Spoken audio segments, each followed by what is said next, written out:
Kamusta na po tayo mga kapatid? Paki-greet naman po ng isang mapagpalang araw ng mga katabi. Amen. So, February na naman po, and of course, we are celebrating Happy Hearts Day celebration for the month. Binabati ko rin po pala yung mga nanonood sa atin sa Facebook Live at ang lahat ng mga nanonood din po sa ating YouTube channel. God bless po sa inyo and thank you so much for watching. Ayan. So, again, buwan na naman po ng Pebrero at Happy Hearts Day po sa ating lahat. Tanong nga po kayong mga katabi, sabihin mo sa kanya, kamusta na ang puso mo, kapatid? Kamusta na yung puso? Amen. Kamusta na ang puso mo, kapatid? Pagod ba ang puso mo? Buhay na buhay ka pa. Buhay na buhay pa. Tumitibok pa. Ayan, kasi nakakatakot naman po yung puso mo. Ay, hindi na tumitibok. Ayan. So, I hope yung mga puso natin ay healthy pa. Normal pa yung pulse rate. Buhay na buhay para kayong God. Amen. Buhay na buhay para kay Lord. At now, I think ito literal na lumalaki. Kasi nakakatakot pa. Magkaroon naman ako ng enlargement of the heart. Pero maganda na ito po ay tumataba sa pag-ibig ng ating Panginoon. Amen. Praise God. So, next Sunday will be our Happy Hearts Day celebration. Pero ngayon pa lang, ramdam na natin ang Happy Hearts Day. Palapakan naman natin lahat si Lord sa buhay ng lahat ng mga nag-decorate sa ating church. Thank you so much po sa napakagandang decoration.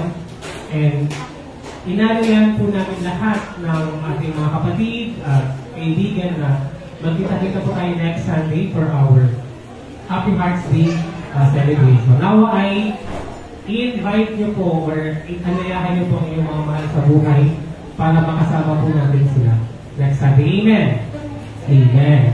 But for now, ipagpapatuloy po muna natin ang topic, praise God, sa Book of Numbers chapter 21 verses 1 to 9. Amen. Pakilabas na po ang inyong mga Bible at buksan niyo po ito sa Numbers chapter 21.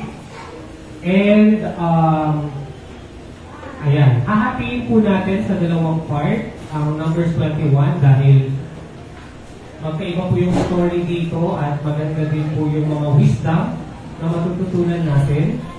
So for today ay i-cover po natin ang verses 1 to 9. Then yung 10 onwards will be discussed sa susunod nating pag-aaral. Amen. Which will be probably sa last Sunday na po yun ng February. Because today is, anong araw po ngayon? Amen. February 11. Amen. Second Sunday, 2024. Second Sunday of the month of February. Yan. Tayong lahat po ay tumayo at basahin po natin ang ating scripture reading. Okay po ba yung audio natin sa mga nanonood po sa live? At sa inyo po dyan sa likuan, narinig po ako. Amen. Praise God, yung mga kas. Sa mga nasa taas po, narinig po ako. Amen. Yeah. So, basahin po natin ang ating scripture reading. Numbers chapter 21, verse 8. At ganito ang sagot sa kanya ni Yahweh. Gumawa ka ng isang akas na tanso. Ilagay mo iyon sa dulo ng isang mahabang kahoy. Sino mang natuklaw ng ahas at tumingin doon ay hindi mamamatay. Tayo po ay sumagaling manalangin. Ama naming Diyos, samahan mo po kami muli sa pag-aaral ng iyong salita sa araw po na to. Nawa Lord God ay kausapin mo po kami at ipaliwanag mo po ito ng klaro-klaro, ng napakalinaw, at bigyan mo po kami ng wisdom, ng lesson, ng knowledge, kung ano po ba ibig sabihin nito at paano po namin ito may i-apply sa aming mga buhay. Lord, kausapin mo po ang bawat isa sa amin. Nawa Lord God ay ang bawat isa ay matouch ng message na ito at ma-realize nila kung paano po ito kahalaga or makakatulong para sa kanilang spiritual journey bilang iyong mga anak. Ito po ang aming panalangin sa matamis na pangalan ni Jesus. Amen. Praise God. So, makakaupo na po tayo. Amen. Ayan. Sino po yung first time po na mapapakinggan ang kwentong ito, yung patungkol po sa The Bronze Snake? Pakitaas nga po yung kamay.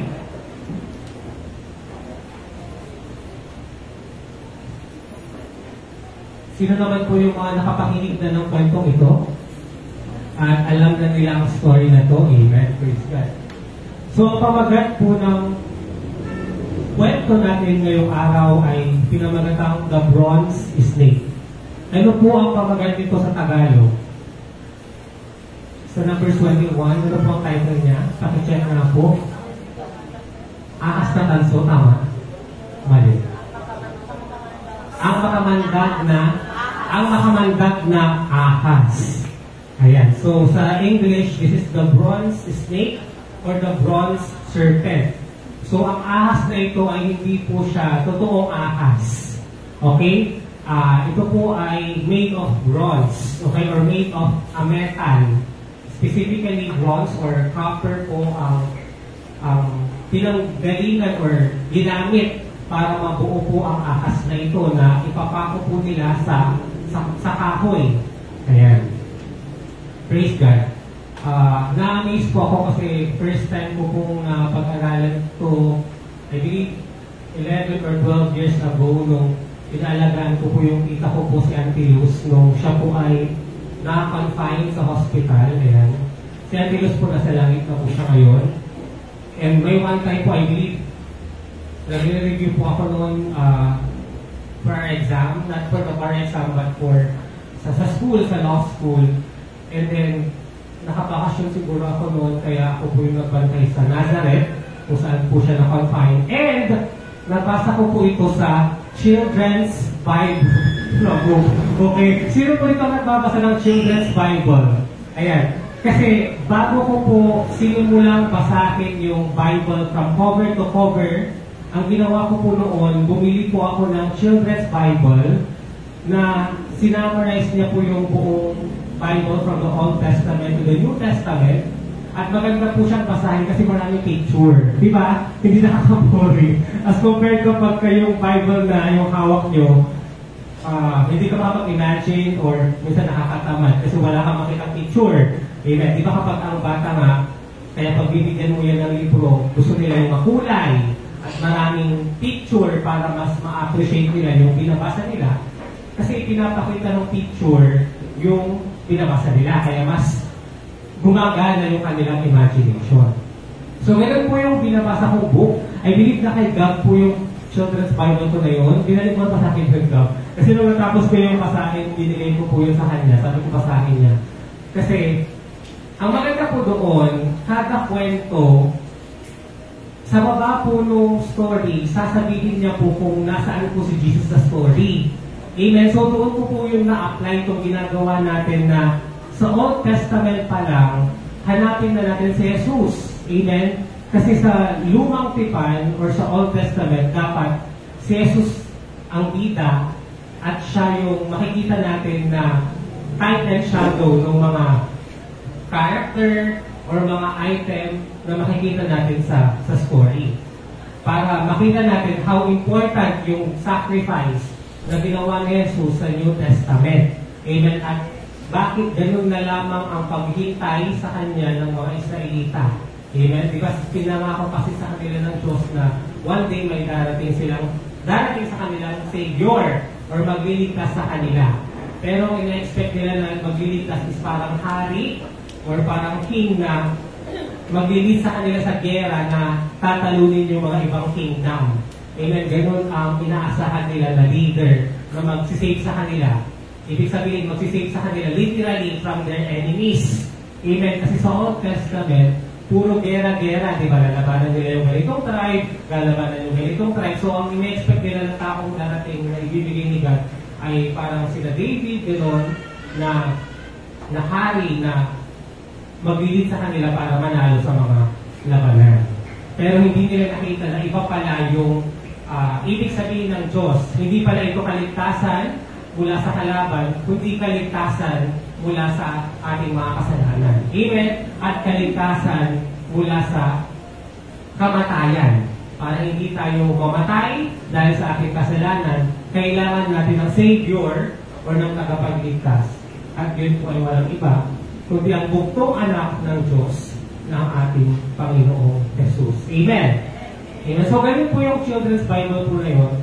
So, sa Old Testament pa lang, nabasa ko na po ito sa Children's Bible, tapos nakita ko po kung paano po i-compare si Jesus sa bronze serpent, okay?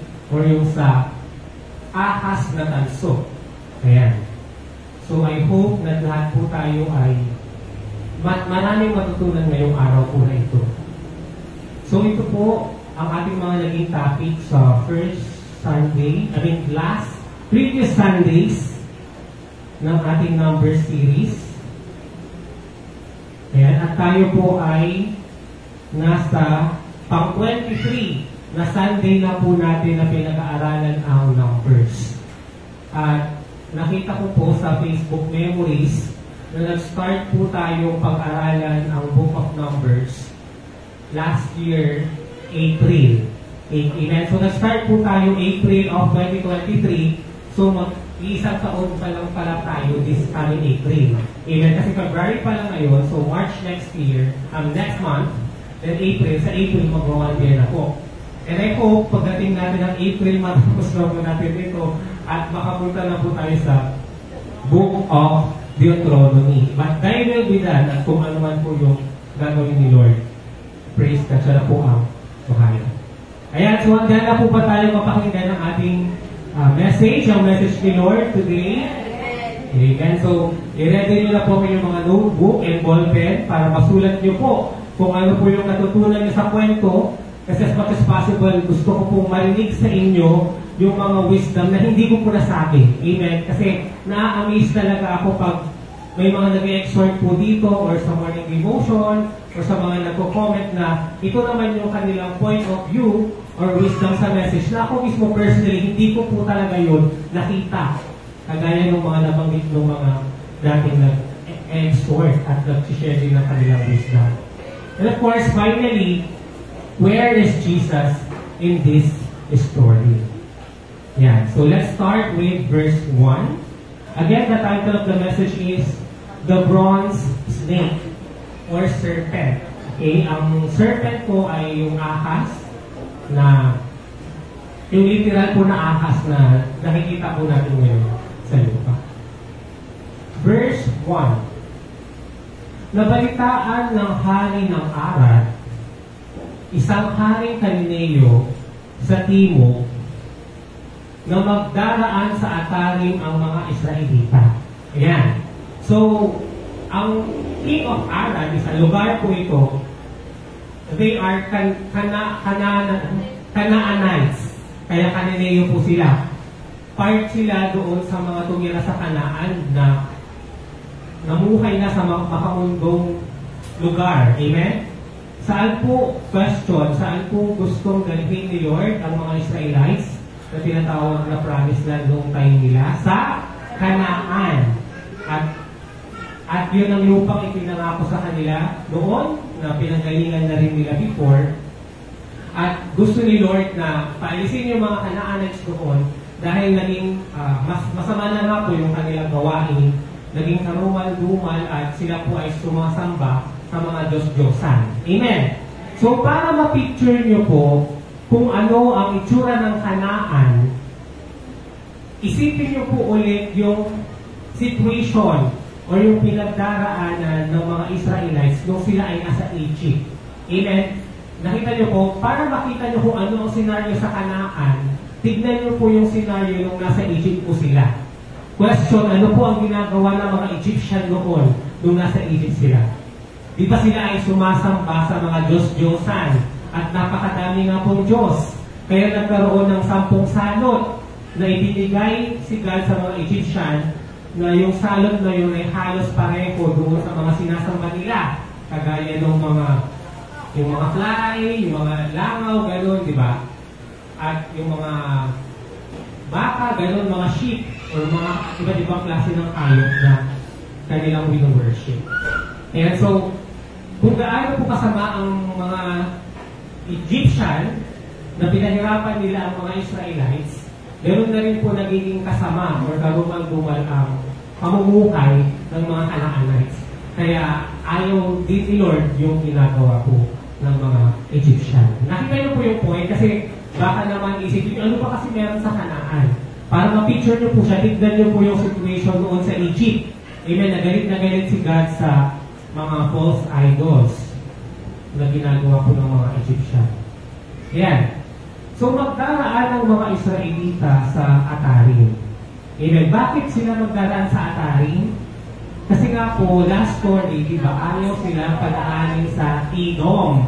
Amen? Kung saan ang nakatira doon ay ang mga Edomites na kapatid mismo ni Israel. Kambal ni Israel. In a way, parang pinsan po nila ang mga Edomites. So, nung padaan po doon ng mga Israelita, ano po ang ginawa ng mga taga-Arad? Ang mga Arad po na to ay Canaanites po sila. Sinalakay niya ang mga ito at nakabihag ng ilan. Amen. So imagine nyo, habang naglalakbay ang mga Israelites papuntang Canaan, on the way or through Arad, may mga ibang Israelita po ang binihag, kinuha, kinidnap ng mga taga-Arad. Nakita niyo po yung sitwasyon? Ayan. Kaya ang mga Israelita ay gumawa ng panata kay Yahweh. Ano yung English ng panata? Vow. Or parang promise. Or parang pangako. Di ba kapag mag-raise tayo ng hand, di ba, mag-promise ka nga na pawang katotohanan at katotohanan lamang sa sabay, sasabihin mo sa hukumang ito, di ba, yung mga witness, bago sila i-present sa witness stand at mag-testify sa kaso, papataas yung kamay nila, magbabaw sila, or magpapanata sila, magpapromise sila na yung pawang katotohanan lang ang susundin nila. Or kung ano man yung pinangako nila, ay kanilang susundin at paninindigan. Okay, so gumawa ng panata o ng vow ang mga Israelita kay Yahweh. Question, kung nabasa niyo na po yung kwento, ano kaya yung panata nila? Ano kaya yung naging vow nila kay Lord? Ano yung pinangako nila kay Lord sa verse na ito? Ano po?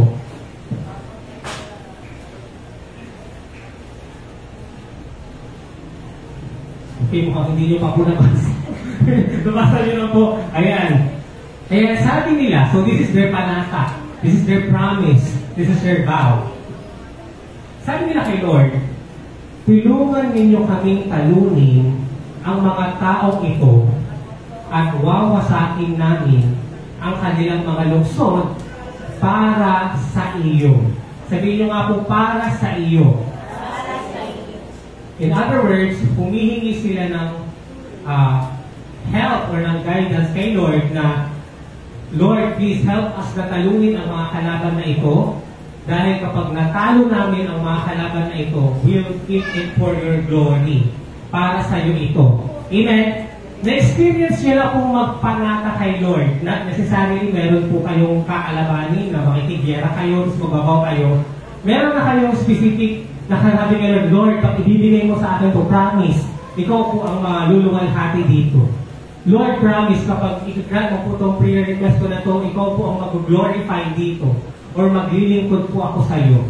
Meron na kayong na gano'ng para kapag yung mahal katabi mo, na gano'n ka na ba kapatid? Lord, promise, pag bibigay mo sa akin, gagawin ko na ito para sa iyo. Amen. Ang specific example ko po dito nung naghintay po ako ng resort for the bar. Kasi ang haba po nung waiting time namin sa mga law student, it would take 6 months or kalahating taon bago lalabas yung result after ng exam. So, for me, ang isa sa pinaka malaking panata ko kay Lord is that, Lord, if gagawin mo po akong lawyer, kung ipapasa mo po ako sa bar, I'll make sure na yung buhay ko ay magagamit for your glory. Nasabi ko talaga yun sa kanya na ganun po yung magiging promise ko sa kanya. And na-amaze po ako kasi nung one time, I believe last year po yun, nag-visit po ako sa classmate ko na lawyer din po ng DepEd. Sa DepEd Baguio, si Ate Annette. Hello, Attorney Annette. God bless you and shoutout sa'yo. Noong pinuntahan ko po siya sa Baguio, siya rin po ang lawyer ng DepEd Baguio City. Ayan. Pinamusta ko siya noon, tapos halos sabay kami nag-start sa DepEd. 7 years na po ako sa DepEd. Tinatanong ko siya, kamusta ka na dito? Hindi ba mahirap o hindi ba nagsasawa ka na kasi pare-pareho lang yung ginagawa natin at paulit-ulit at parang hindi na siya nakaka-challenge? Yung gano'n kasi nasanay na tayo sa work natin, pare-pareho yung kaso, parang sometimes hindi na siya challenging, gano'n. Alam niyo po ang sabi sa akin, Atty. Annette? Gusto ko dito sa DepEd kasi nababalance ko yung work ko sa ministry. Yun talaga yung tumatak sa akin, sabi niya, gusto ko dito sa Pepe kasi ang tawag nila sa akin sa law school, sa DepEd, kasi nababalance ko yung family ko, yung work ko, tapos yung church. Sabi niya, kasi Christian din po siya, sabi niya, kapag pupunta siya sa ibang agency na mas mabigat yung trabaho, feeling niya, mapapabayaan niya yung ministry niya sa church.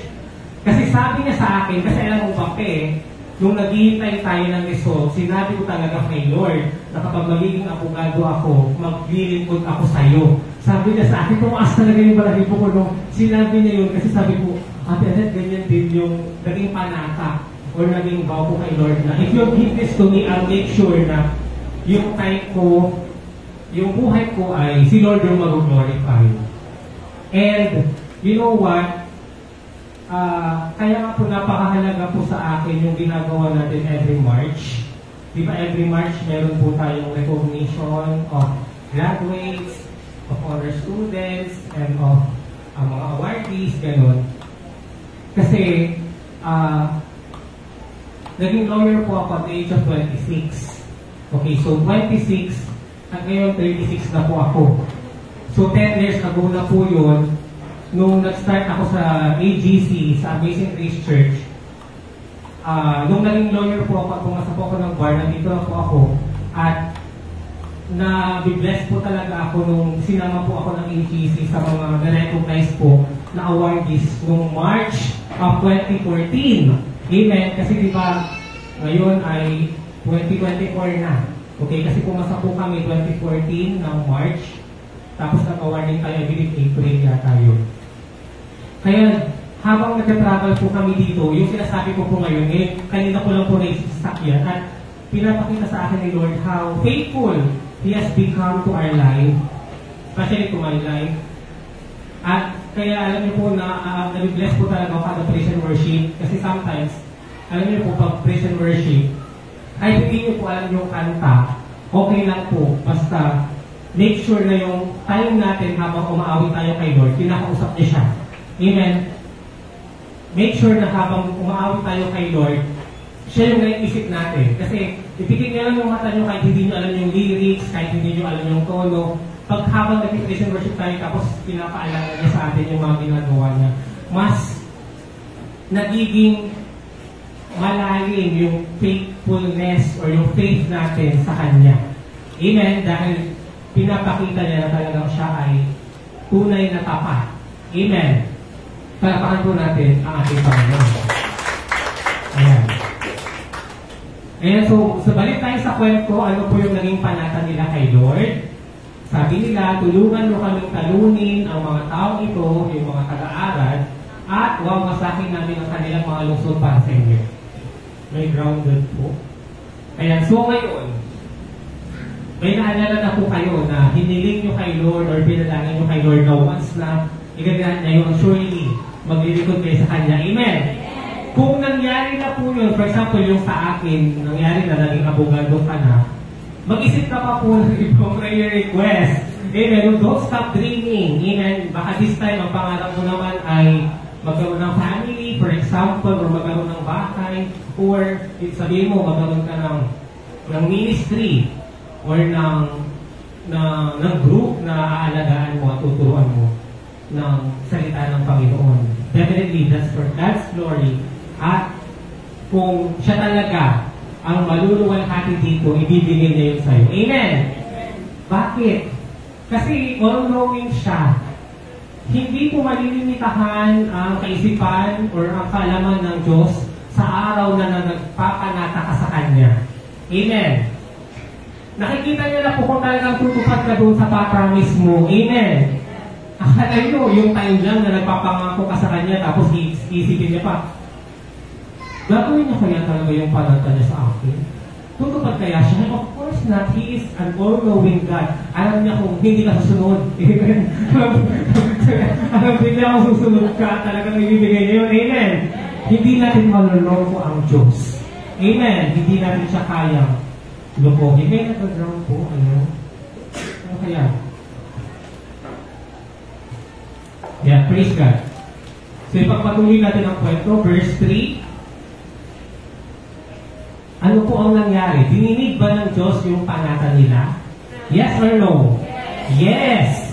Dininig naman sila ni Yahweh.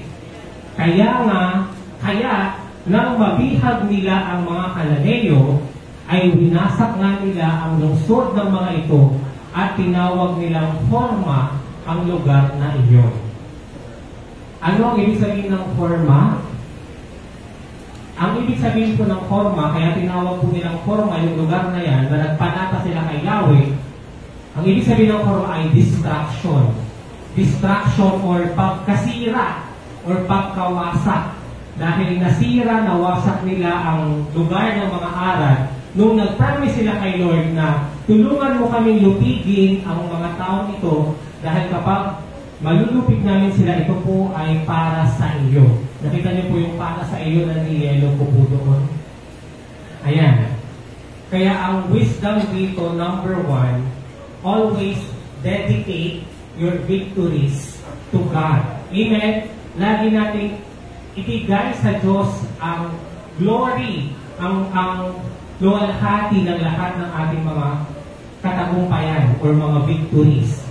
At dapat, kung mayroon po tayong ipinapanalangin, make sure na sa panalangin natin ito, ang Diyos po ang mag-glorify. Amen? Ulitin ko po kung kayo po ay nananalangin, always nyo pong isipin, sa prayer ko pa na ito, mag-glorify ba si Lord? Or hindi? Or mapapahamak lang ako? Kasi kung ang panalangin po na yan ay kayo mismo nakikita nyo na it's for God's glory, na si Lord ang mabibigyan ng credit dito, napakalaki po possibility or posibilidad na ito po ay dinigin or i-grant ng Diyos. Amen? Dahil ang hiling na yan, ang panalangin na yan ay magagamit para sa Kanya for His glory. Amen po? Amen. So I hope ngayon mag-start na kayong mag-pray mamaya. Ano ba yung prayer request nyo kay Lord? Na make sure na yung prayer request na yan ay hindi kayo ang itataas, kundi ang Diyos ang mapaparangalan. Amen. Praise God. Kaya mula sa bundok ng Hor, nagpatuloy ang mga Israelita patungong dagat na pula upang iwasan nga ang Edom. Okay? So from there, nung nanalo na po sila sa Arad, aatras po sila. Aatras sila pabalik ng dagat na pula. Question, bakit po sila aatras at babalik sa pinanggalingan nila sa Red Sea? Dahil ayaw silang padaanin sa Edom. Okay? Next question, na-experience nyo na ba yung mayroong 2 daan papunta doon sa pupuntahan nyo? May 2-way. Dito kayo pumunta sa right. Although may isa pang daan papuntang left. Ang sabi ni Google Map, punta ka sa right. So sumunod ka sa right. Pero may nakalagay ng araw dito na mayroon din daan doon sa pupuntahan mo. Pagpunta mo sa right, na-experience kasi namin ito. Kung papunta kami ng Gasol sa Osmeña Beach Resort, sinundan namin si Google, doon kami dumaan sa right. Tapos, all of a sudden, napansin namin naging rough road na siya. Wala na pong kalsada. Okay, na-remind po ito sa akin kasi kagabi nanonood po ako ng travel vlog nung isang guy na papunta ng Osmeña Resort. At doon nga po siya umaan sa dinaanan din namin na tinuro ng Google Maps. Tapos may part doon na biglang paputi na kapag dadaanan mo yung lulubog ka talaga, lalo na pag nakamotor ka, kasi hindi siya sementado. lalo na pag naulanan, magiging malambot yung lupa. So wala po siyang choice kundi aatras at babalik ulit doon sa pinaka-start para doon na siya pupunta sa left. So ngayon nakikita niyo po yung struggle ng mga Israelite na andun na nga sila, papunta na sila ng Edom, malapit na. Kaso nung andun na sila, ayaw silang padaanin, kaya wala silang option kundi babalik sila, aatras sila para doon sa kabila sila dadaan. Amen? Kaya yun po ang dahilan kung bakit naging parang maiungot. Okay, parang naging mareklamo ulit itong mga Israelites kasi malayo, atras, tapos babalik na naman. Meron na kayong experience na gano'n na parang andyan na tayo tapos babalik tayo, sabi ni Lord. Kaya nainip sila sa pasikot-sikot na paglalakbay. Okay, nakikita nyo ngayon yung story. Nainip sila sa pasikot-sikot na paglalakbay kasi nga, umatras na naman sila, papalit na naman sila ng Red Sea para liliko sila sa kabilang side papunta Kanaan. Nagreklamo sila. Verse 5, nagreklamo sila sa Diyos at kay Moses. Ano naman po yung reklamo nila? Bago kaya itong reklamo nila? O paulit-ulit na lang ito? Paulit-ulit. Ang complaint naman nila ay, inilabas mo ba kami sa Egypto upang mamatay lamang sa ilang na ito? Wala kaming makain ni mainom. Suyang-suya na kami sa walang kwentang pagkain ito. Take note, this is now the new generation. Amen? Hindi na ito yung mga lumang henerasyon na nanggaling talaga sa Egypt. In other words, itong dialogue na ito, itong linyang ito, parang na-absorb. Namaana na nila doon sa mga magulang nila. Kaya sa mga magulang dito, maingat po dapat tayo sa mga lumalabas sa bibig natin. Kasi po, ano yung lumalabas sa bibig natin, yun din po ang lalabas sa bibig ng mga anak natin. Amen? Kaya kung yung anak mo ay maaliw, ano yung maaliw? Pagkasinan ko yung sa mga nanonood, pagkasinan ko maaliw, ang ibig sabihin na yun, nagumura, or lagi nagkasabi ng bad words.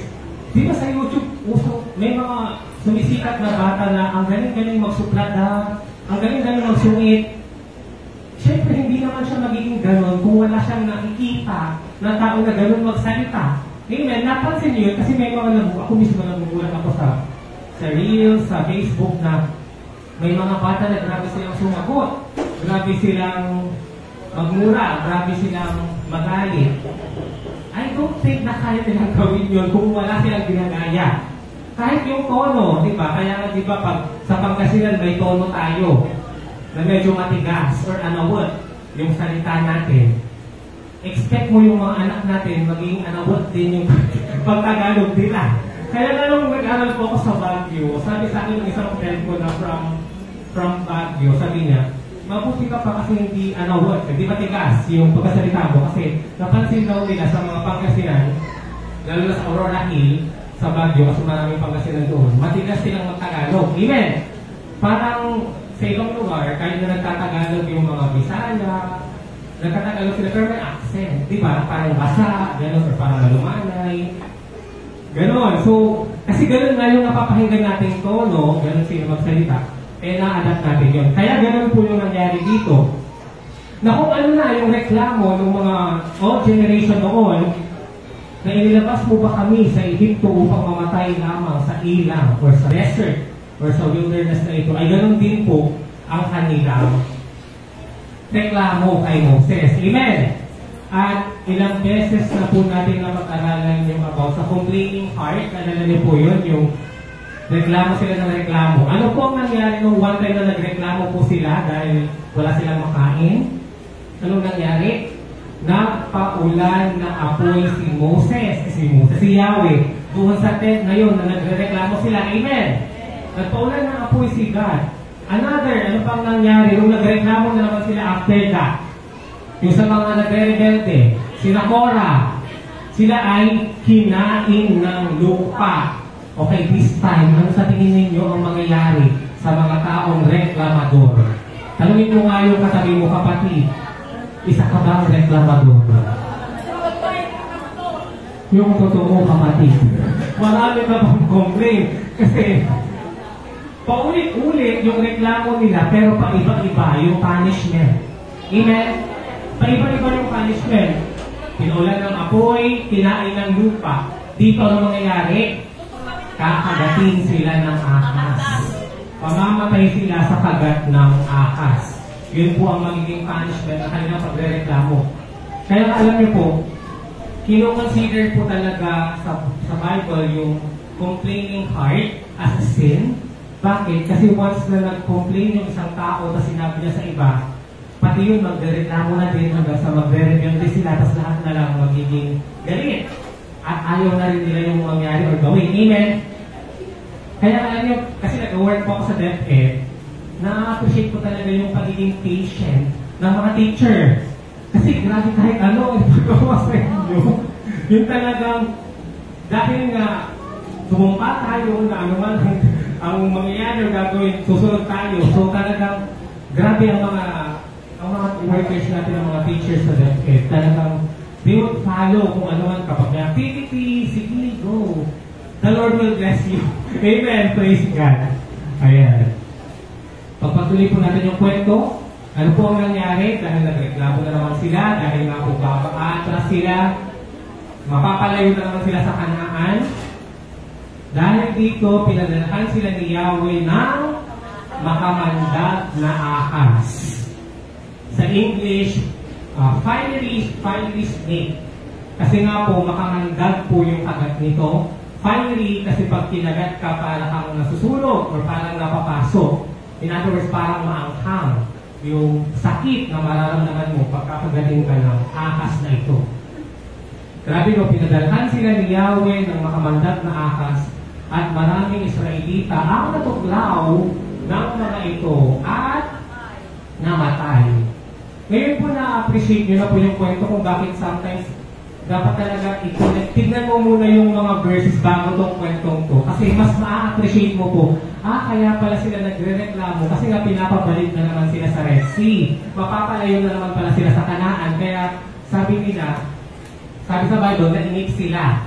Amen? Ayan. Kasi sometimes mahirap din tignan yung kabilang side ng kwento kung di mo rin makita yung dahilan kung bakit sila nagre-reklamo. Amen? Kasi di ba ganun din naman talaga yung ating spiritual journey. Sometimes kapag tayo po ay inuutusan ng Diyos or may pinapagawa sa atin ng Diyos, parang sometimes nakakapagod. Amen? Sometimes parang nakikita natin nahihirapan tayo. At question natin kung kasama ba talaga natin ang Diyos at gusto niya ba talaga ito. So again, marami sa kanila ang natuklaw ng makamandag na ahas na ito at namatay. Praise God. Now verse 7, ano ang ginawa ng mga taong ito? Kaya sila ay lumapit kay Moses. Sinabi nila, nagkasala kami kay Yahweh at sa iyo. So this is now what we call repentance. Repentance or yung pagsisisi sa iyong kasalanan or sa iyong mali na gawa. Amen? Kasi sabi po sa Expostor's Bible, this is one of the few moments or time na finally ang mga Israelita ay mismo na lumapit kay Moses at nagsabi na nagkasala sila kay Yahweh. Kaya sabi nila, ipanalangin mo kami na kanyang paalisin ang mga ahas na ito. Amen. Bakit? Kasi kung pag-aaralan po natin yung mga previous story, hindi naman po sila nagsustory, diba? Ang nangyayari, si Yahweh lang po ang mag-pray. Tapos ihis Yahweh. Si Moses lang po ang mag-pray. At kakausapin na si Yahweh at ihihingi niya ng kapatawaran ng kasalanan yung mga tao ngayon hindi sila nagsustory. Amen? Pero this is unique. Kasi sa time na ito, nakinagat na sila ng ahas, nagbago na yung boses ko. Ayan. Sila na mismo ang lumapit kay Yahweh. Mali, kay Moses. May paano ipag-pray nga sila ni Moses kay Yahweh. Amen? Kasi feeling ko, pagod na rin si Moses sa kanila. Amen. Kasi nangyari po to after 38 years. Since nung sa 12 spy, di ba yung 12 spy, papasok na sana sila sa Kanaan, pero ayaw nilang tumuloy. Kaya that's para 38 years, parang wala nang nangyari. Nag-shortcut yung story. Nandito na tayo sa last year nila. Papasok na sila ng Kanaan. So siguro kung bata-bata pa si Moses, ibuta siya kay Yahweh, so tipay na naman siya. Pero this time hindi. Yung mga tao na ang nagkusa na lumapit kay Moses, sabi nila, nagkasala kami kay Yahweh at sa iyo. Kaya, so dito ko na makikita yung repentance, yung paghingi ng kapatawaran ng kasalanan. Sabi nila, ipanalangin mo kami na kanyang paalisin ang mga akas na ito. Kaya nanalangin nga si Moses para sa Israel. Amen. At ganito ang sagot sa kanya ni Yahweh. Gumawa ka ng isang ahas na tanso. So, ahas na tanso is bronze or copper po. Yan. Ilagay mo yon sa dulo ng isang mahabang kahoy. Take note of the kahoy. Sino mang natuklaw ng ahas at tumingin doon sa bronze serpent na to, sa ahas na to na made of tanso. Sino man ang natuklaw ng ahas at tumingin doon ay hindi mamamatay. Amen. Hindi ba ang sagot ni Yahweh ay parang strange or parang nakapagtataka? Kasi parang gagawa si Yahweh, si Moses dito ng idol. Amen. Parang gagawa siya ng rebulto. Kasi mayroong metal na made of serpent or snake na kung sino man ang titingin sa serpent na to ay mamamatay. Ay hindi mamamatay. Kundi gagaling at mabubuhay. Amen. Okay. For this story, para malinaw po sa ating lahat, okay lang po ito dahil, bakit? Bakit po ito okay? Amen. Kasi si Lord naman mismo ang nagsabi na gumawa kayo nito. Hindi naman ito initiative ni Aaron or ni Moses na, okay, gawa tayo ng gold na calf, tapos i-worship natin. Take note, iba po yung scenario dito. Si God po ang nagpagawa nito. Amen. Si Yahweh. So, hindi po ito idolatry. Pero tignan din natin na may specific po itong purpose. Para lang po sa natuklaw ng ahas. Hindi po ito i-maintain forever na kailangan nating gawin, tapos i-worship or sasambahin. Yun po yung importante ng rightly dividing the Word of God. Amen. Kasi baka naman nagbukas ka ng Bible, tapos nabasa mo ito. Uy, kailangan talaga gawa tayo ng ahas na tanso, tapos nagagaling tayo. Diba? Kasi yun lang yung part na nabasa mo, tapos sabihin mo, di ba sinabi nga sa Bible, gawa si Moses ng bronze snake, tapos i-worship, itignan, gagaling tayo. Di gawa din tayo.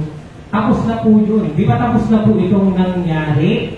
At may specific purpose po ang Diyos kung bakit niya po ito ipinagawa sa kanila. So, this is not a form of idolatry because si God mismo ang nag-utos na gawin nila ito. Okay, verse 7 ay 9. Ganun nga ang ginawa ni Moses. Kaya lahat ng natuklaw ng ahas ay tumingin sa ahas na tanso at hindi namatay. Okay? So ulitin ko po, ganun nga ang ginawa ni Moses. Gumawa siya nitong bronze snake. At ang lahat ng natuklaw ng ahas ay tumingin dito at hindi nga namatay. At dyan po nagtatapos ang ating kwento. Palagpakan po natin ang ating Panginoon.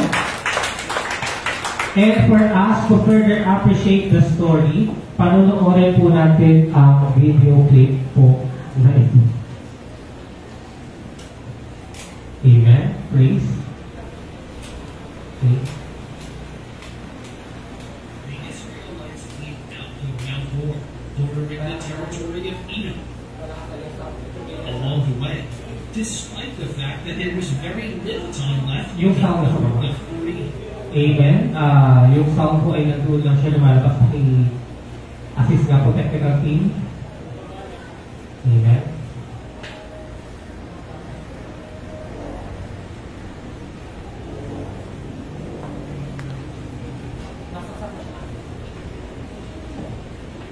Ayan, so let's observe this video clip para po mas ma-appreciate po natin yung kwento.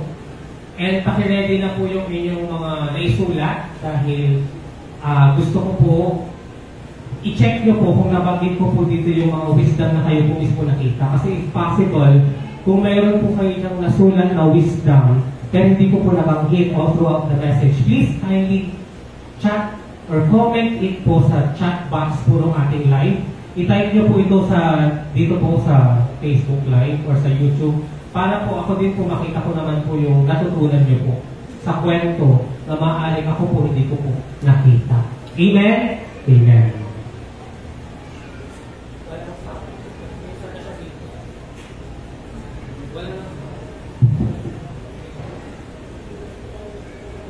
Praise God. Ayan po. We're very sorry for the technical difficulty po sa ating video presentation. Okay. Before we proceed, mayroon pong tatlong S na gusto ko pong i-highlight dito sa bronze serpent po na to. Okay. Tatlong S na would highlight and make this unique. Okay. Number one is, hindi lang pala tatlong S kasi letter V, S, S po siya. Para hindi ko makalimutan kasi nabasa ko po ito sa isang exhortation ng chapter po na ito. Ayan. Number one, first letter S, isulat niyo po dyan kasi hindi ko po na-type dito. Nakikita ko ba ako sa right? Okay. Is singular. Amen. Singular. Type niyo po singular. Ibig sabihin ng singular, nag-iisa. Ibig sabihin, wala na pong ibang way para sila ay gumaling mula sa ahas na tumaklaw sa kanila, kundi itong bronze snake lang na ito. Kaya singular. Ngayon pa lang, tignan nyo na po ang application nito sa kaligtasan sa pamamagitan ng ating Panginoong Jesus. Amen. Singular kasi it is the only way. Amen. So number one, singular. Ito lang ang paraan para lahat ng matuklaw ng ahas ay maligtas. Sorry. Second S. Ano yung first S? Singular. Second S is sufficient. Pakisabi nga po sufficient. Ibig sabihin ng sufficient, ano po sa Tagalog? Sapat na. Okay, ibig sabihin, titingin lang sila dito, okay na yon. Sapat na, bakit? Dahil hindi na nila kailangang magpahid ng oil. Amen? Hindi na nila kailangang mag-utter ng magic word or magsabi ng isang abracadabra. Kasi titingin lang sila, tapos na, gagaling na sila agad. Ano yung unang S? Singular. Nag-iisa. Pangalawa na S, sufficient, sapat na. And finally, last S is called sure. Ano po sa Tagalog ang sure? Sigurado. Bakit? Once natitingin ka sa bronze serpent na ito, sure or sigurado na gagaling ka. Sure na mabubuhay ka at hindi ka mamamatay. I-review po natin ulit. Ano yung first S? Singular. Second, sufficient. Number 3, sure. And finally, yung pinaka-importante, letter V. Kasi SSSV. Ano po sa tingin niyo yung V? Victory. Ano pa sa iba?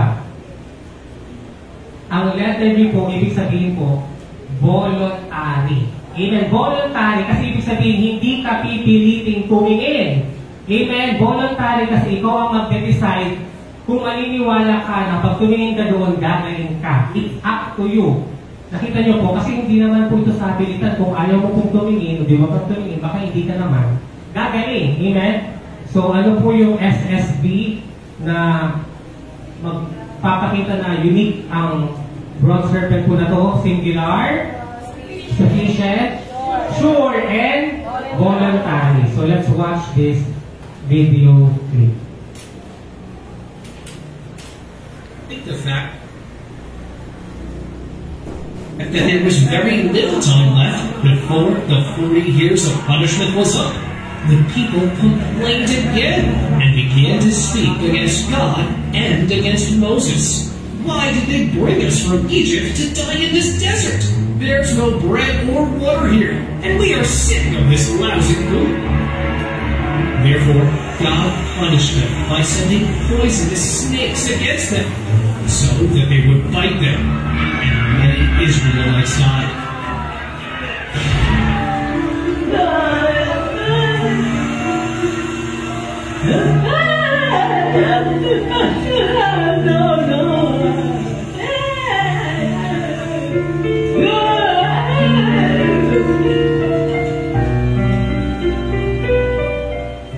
The people approached Moses, beseeching him, "We have sinned by speaking against God and against you. Pray to the Lord to remove those things." Moses interceded for the people, and God said to him, "Create a bronze serpent and put it on a pole. All who are bitten and look at her will live." Moses made a bronze serpent and raised it up on a pole. People who were bitten and looked at the bronze serpent were healed. This symbolized faith in God. If God said that looking at the bronze serpent they would be healed, then it would be so. Through faith, the power of God could be manifested in them and heal them all. Even though the Israelite people continued to rebel and disobey, God never stopped providing them with food and water.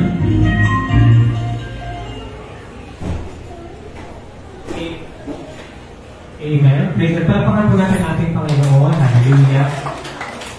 Yeah. So, napakaganda po ng story, no? Amen. So, labas nyo na po yung inyong mga notes. Sabi ko po, isulat nyo po yung natutunan nyo kasi pag hindi nyo po yung nasulat, may possibility po na makalimutan natin ito. Ayan. So, we're back live. Ano ang natutunan mo sa kwento? Okay. Number 1, gaya na nabanggit ko po kanina, dedicate your victories to God. Ito po yung first part ng kwento nung nanalo po sila sa Canaanites nung sila po ay nagpanata. Amen. Na-exhort ko na po yan na dapat kung meron po tayong panata or gustong ipanalangin sa Diyos, make sure na ang katagumpayan po nito ay para sa Diyos or ang Panginoon po ang ating mapaparangalan or mabibigyan ng credit doon sa gagawin natin. Amen. Second, don't get impatient with the trials that God brings to shape us into the image of Christ. Amen? Ang naging problema po ng mga Israelita sa kwentong ito ay na-test po ulit yung kanilang patience. Kasi sila po ay pinapabalik paatras or papalayo doon sa kanilang patutunguhan.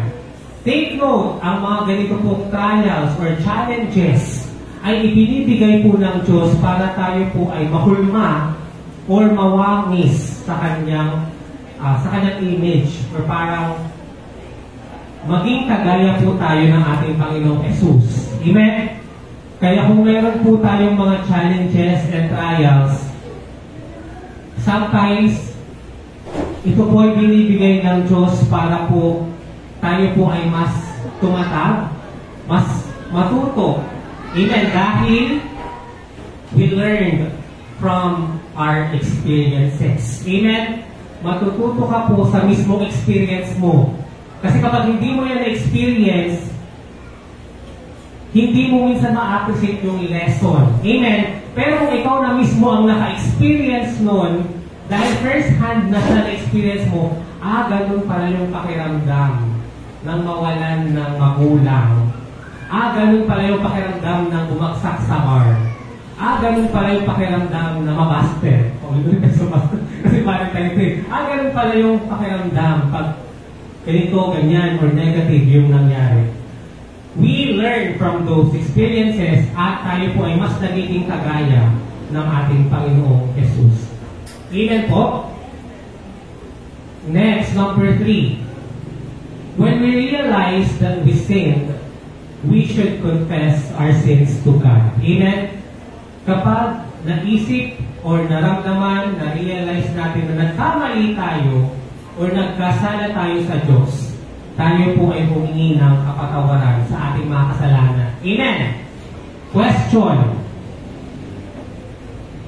Kailangan ba na ang isang Kristiyano na tatanggap sa Panginoong Diyos ay i-confess niya na lahat yung kasalanan niya bago pa siya tumanggap sa ating Panginoong Jesus?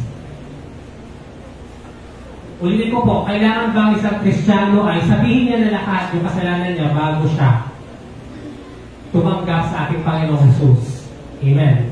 The answer is, although, oo, pwedeng maalala niya lahat ng kanyang mga kasalanan, pwede rin niya yung maalala after niya nang tanggapin ang Panginoong Jesus. Amen? Kasi sometimes, nagkakaroon tayo ng conviction na mali yung ginagawa natin along the journey or after nung tinanggap na natin si Jesus bilang ating Panginoon at tagapagligtas. Amen? Kasi before natin siya tanggapin, hindi naman din talaga natin mare-recall or maalala lahat ng ginagawa niya. Amen? Yung tinatawag na general repentance. But, hindi po requirement na alalahanin mo lahat yun. Amen? Kasi once natatanggap ka na kay Lord, or after mo siyang tanggapin, unti-unting marirealize mo na din yung mga ibang sins mo, kaya nagkakaroon pa ng mga additional confession or repentance sa bawat pagkakamali natin na nakikita natin yung kagustuhan ng Diyos na dapat natin gawin. Amen? Amen. Last, number 4, question. Ano po yung napansin niyo doon sa shape po ng bronze serpent? Yung cross, amen, ano pa po? Yung snake. Mayroon na po ba kayong logo na nakita niyo yung ganun na itsura? Amen? Praise God. Ang logo po ng medicine ay kagaya po ng logo ng bronze serpent. Amen? Kaya nga po, personally, I believe, naniniwala po ako na ang medicine or ang field ng medicine, yung logo nila, dito po siya kinuha. Or it was inspired by this logo na meron itong parang cross, tapos may ahas. Di ba pag titignan niyo yung College of Medicine, ganun yung logo nila. Kasi sa amin, sa College of Law, ang logo namin yung timbangan. Amen, yung timbangan. Sa kanila, ito ang makikita mo sa pagmamaking nila, ganun. Bakit? Because Jesus is our healer. Amen? Si Jesus ang magpapagaling sa atin. Sabi nga sa Bible, by His stripes we are healed. Amen?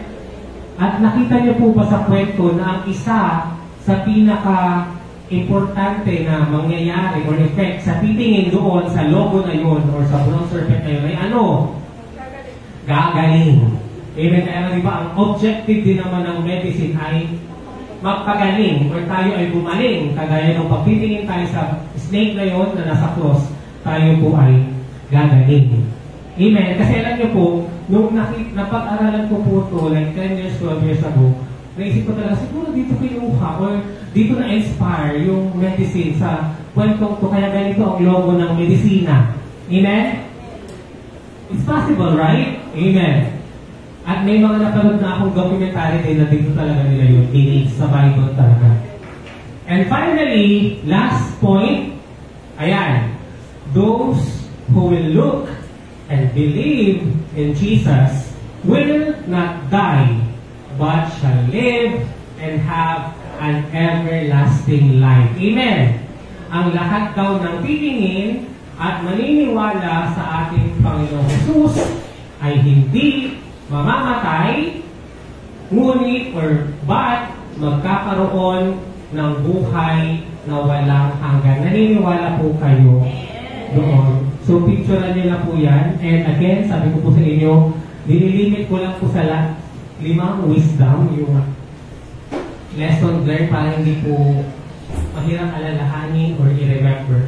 Kaya mamaya excited na akong marinig din yung sabihin ni Princess tsaka si Sister Marnie dahil sila po ang mag-exhort. And of course, yung mga mag-a-attend po sa morning devotion at magpo-comment sa Facebook Live at sa YouTube channel, I really hope na kayo mismo mag-share po kayo ng lesson na natutunan niyo sa kwentong ito.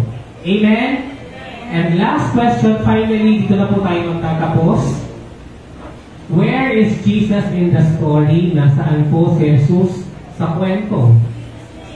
Amen. Jesus is like the bronze serpent or yung ahas na tanso that whosoever look at Him will be healed. Amen. Na kung sino man po ang titingin sa Kanya ay gagaling, at whomsoever believe in Him shall live and have an everlasting life. Amen. So Jesus Christ is like the bronze serpent that kung sino man ang maniniwala sa Kanya, siya ay gagaling, mabubuhay, hindi mamamatay, kundi magkakaroon ng buhay na walang hanggan. Amen. Amen. Picturean niyo na po yan. Ito, last na po ito talaga. Praise God. Tapos na po. Ayan. Ano po ulit ang sabi sa John 3:16? John 3:16, ano po yung favorite Bible verse natin? For God so loved the world that He gave His only begotten Son, that whomsoever believes in Him shall not perish, but have an eternal life. Amen. Memorize natin yun by heart. Pero ang tanong, ano yung mga verses na nabanggit bago sabihin yung John 3:16? Amen. Kaya, ang tanong ko, ano naman ang sinasabi ng John 3:14 and 15? Amen. Kasi alam na natin yung sinasabi ng John 3:16. Yung for God so loved the world. Amen. Sapagkat mahal ng Diyos ang sangkalibutan, at kung sino man ang maniniwala sa Kanya ay magkakaroon ng buhay na walang hindi mamamatay, kundi magkakaroon ng buhay na walang hanggan. Question, ano po yung sinabi bago yung John 3:16? Sabi po sa John 3:14 to 15, si Nicodemus po ang kausap ni Jesus dito. At si Jesus po ang nagsasalita dito. Sabi ni Jesus sa John 3:14, bago sabihin yung John 3:16, and as Moses lifted up the serpent in the wilderness, even so must the Son of Man be lifted up.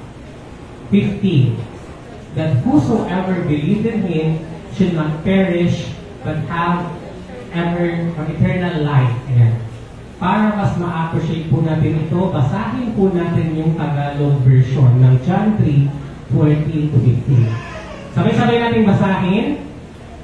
At kung paano itinaas ni Moses ang tansong ahas doon sa ilang, gayon din naman, kailangang itaas ang anak ng tao. Sino po yung anak ng tao na yun? Si Jesus. Upang ang sino mang sumampalataya sa Kanya ay magkaroon ng buhay na walang hanggan. Amen. Nakita niyo po kung paano po kinote ni Jesus Christ mismo yung kwentong ito nung kausap niya si Nicodemus. At sinabi ni Jesus, si Jesus, na kung paano tinaas ni Moses daw yung bronze serpent na yun, kailangan din daw itaas ang anak ng tao. At siya po yung sinasabi niyang anak ng tao, yung kausap ni Nicodemus, si Jesus. Kailangan din po siya itaas dahil ang sino mang maniniwala kay Jesus, ang sino mang sasampalataya sa Kanya ay magkakaroon ng buhay na walang hanggan. That's why indeed, Jesus is the type and shadow of the bronze serpent. Amen? Maganda po yung kwento. Amen. I hope na forever hindi na po natin ito makalimutan, and once na mabanggit po itong story na ito ay alam na alam natin at maalala niyo po yung naramdaman niyo po ngayong araw po na ito. Amen. Hindi po alam ko ano po yung naramdaman niyo, pero for sure, sabi nila, sa message, hindi na naman natin maalala yung story, pero hindi natin makakalimutan yung naramdaman natin nung nakikinig tayo nung kwentong yun. Amen! Amen! So yun lamang po, maraming salamat, and to God be the glory. God bless po. One Sister Dharma, and sa kanyang anak ko si Sister Kimberly. Ayan. Ewan ko po kung alam na po ni Sister Dharma na meron din po akong butas sa puso. Amen. Meron din po akong butas sa puso, and yung pamating ko si Louie, kasi sabi nila, di ba, dapat pag ilalabas yung baby, dapat mag-close yung buta sa puso. It's just so happy na sa aming dalawa ay hindi ko siya na-close. Kaya may hole po kami sa heart. Kaya sa amin naman po, praise God, kasi minomonitor po namin yung size po yung hole at hindi naman po siya lumalaki. Amen. Kasi ang magiging problem po doon si Sir Dan kapag lumalaki po yung hole na yun. At marami na rin po akong napakinggang testimony na hindi na rin po nila yung pinopera, kagaya po. Kasi naniniwala po ako personally na yun po yung dimple ng puso. Yun po yung dimple ng puso ko. Kasi di ba kung ang mukha natin may mga dimple, kung ikaw wala, praise God yung puso namin may dimple. So bakit ko pa opera?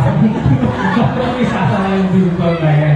Yun na yung nagpapakyut sa puso namin. Amen!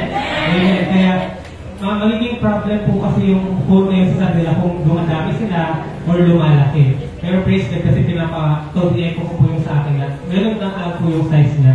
Hindi na po siya lumalaki. Kung na-point na may one time na hindi na siya nakikita.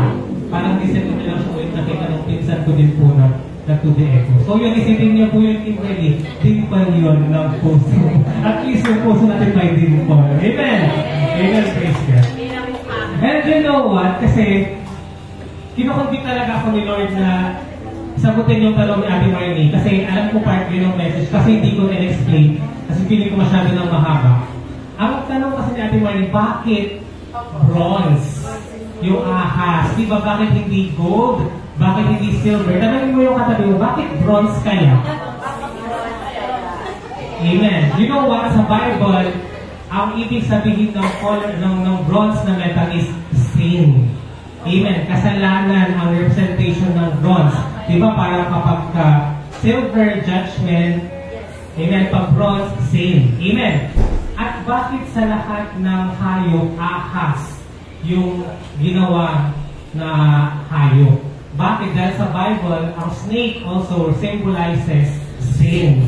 Amen. So, ang ahas at ang bronze ay sumisimbolo sa kasalanan. Kaya nga diba sa Adam and Eve, sa Garden of Eden, doon nagsimula ang kasalanan sa serpent. Amen, yung ahas din po na nag-udyok kay Adam and Eve na kainin yung fruit ng tree of good of knowledge and evil. Amen! Kaya ang isa sa pinaka-wisdom pa dito is that lahat po tayo ay, we were all bitten by snake. Lahat tayo ay kinagat ng ahas dahil lahat tayo ay makasalanan. Amen? Lahat tayo ay makasalanan. At ang kasalanan na yun ay kinuha ng, sino po kumuha ng kasalanan ng sanlibutan? Si Jesus.